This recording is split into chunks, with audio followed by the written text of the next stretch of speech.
Private విద్యకు దీటుగా ప్రభుత్వ విద్యకు ప్రాధాన్యత. విద్యార్థుల్లో నైపుణ్యాలను పెంచి తెలంగాణ నిర్మాణంలో భాగస్వాములను చేయాలన్నదే ప్రజాప్రభుత్వ పంత. అందుకే దేశంలో మరెక్కడా లేని విధంగా డైట్ ఛార్జీల పెంపు. ఇది సీఎం రేవంత్ రెడ్డి ప్రకటన. ఆ పూర్తి వివరాలను ఇప్పుడు చూద్దాం.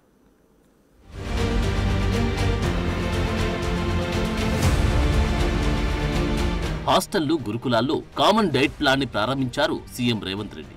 ఢిల్లీ పర్యటన తర్వాత హైదరాబాద్ చేరుకున్న ముఖ్యమంత్రి నేరుగా రంగారెడ్డి జిల్లా మొయినాబాద్ మండలం చిలుకూరు చేరుకున్నారు. టీజీ సోషల్ వెల్ఫేర్ రెసిడెన్షియల్ స్కూల్లో కామన్ డైట్ ప్లాన్ ని ప్రారంభించారు.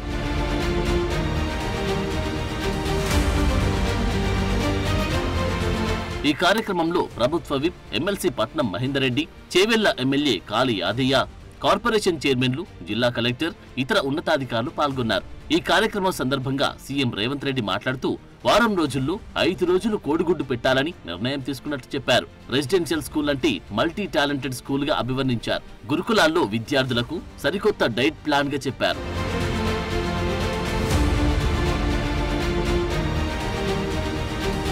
గురుకులాల్లో మార్పులు తీసుకొస్తున్నామని, రెసిడెన్షియల్ స్కూళ్లలో విద్యా ప్రమాణాలను పెంచుతామని కూడా హామీ ఇచ్చారు. 26,000 ప్రభుత్వ రెసిడెన్షియల్ స్కూల్స్ ఉన్నాయని, ఈ ప్రభుత్వ స్కూళ్లలో 11 లక్షల మంది చదువుతూ ఉంటే తక్కువ ఉన్న ప్రైవేట్ స్కూళ్లలో 33 లక్షల మంది చదువుతున్నారని అన్నారు ముఖ్యమంత్రి రేవంత్ రెడ్డి.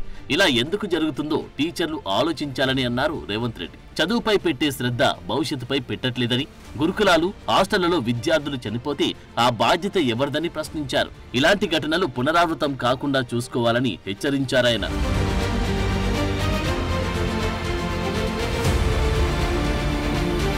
విద్యార్థుల్లో నైపుణ్యాన్ని పెంపొందించి తెలంగాణ పునర్నిర్మాణంలో భాగస్వామ్యులను చేయాలని ఈ ప్రభుత్వం కృషి చేస్తుందని, ప్రభుత్వ రెసిడెన్షియల్ స్కూల్స్ లోనూ ప్రతిభ కలిగిన వారున్నారన్న నమ్మకం కలిగించిన మీకు ధన్యవాదాలని ప్రశంసించారు సీఎం రేవంత్ రెడ్డి.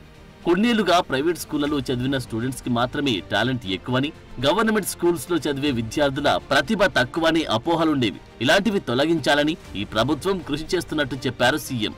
ఉమ్మడి రాష్ట్రంలో తొలి రెసిడెన్షియల్ స్కూల్ కల్చర్ ప్రవేశపెట్టింది పివి నరసింహరావని, అలాంటి రెసిడెన్షియల్ స్కూళ్లలో చదివిన వారెందరూ ఐఏఎస్, ఐపీఎస్లుగా ఎంపికయ్యారని గుర్తుకు చేశారు ముఖ్యమంత్రి రేవంత్ రెడ్డి.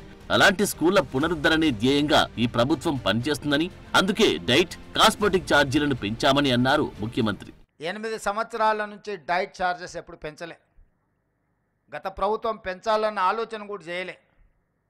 అంటే పూర్తిగా తెలంగాణ రాష్ట్రం ఏర్పడ్డ తర్వాత డైట్ ఛార్జెస్ విషయంలో కావచ్చు, కాస్మెటిక్ ఛార్జెస్ విషయంలో కావచ్చు, లేదా మౌలిక వసతులకు సంబంధించిన అంశాలలో కావచ్చు, ఆనాటి ప్రభుత్వం ప్రాధాన్యత ఇవ్వలేదు.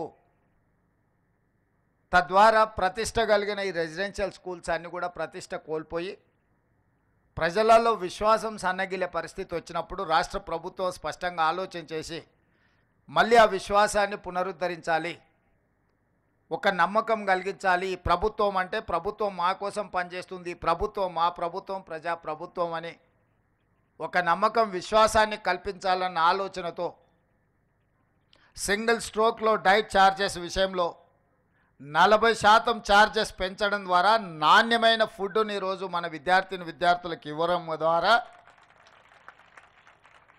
ఆరోగ్యవంతమైన తెలంగాణగా తీర్చిదిద్దాలని మన ప్రభుత్వం భావించింది. ఎస్సీ, ఎస్టీ, బీసీ, మైనార్టీ విద్యార్థుల్లో విశ్వాసం పెంచేలా ధరల పెరుగుదలను దృష్టిలో ఉంచుకొని డైట్ ఛార్జీల్లో 40%, కాస్మెటిక్ ఛార్జీలు 200% పెంచామని, ఒకేసారి ఇంత మొత్తం పెంచడం దేశ చరిత్రలోనే ఇదే ప్రథమమంటూ కామెంట్ చేశారు సీఎం రేవంత్ రెడ్డి.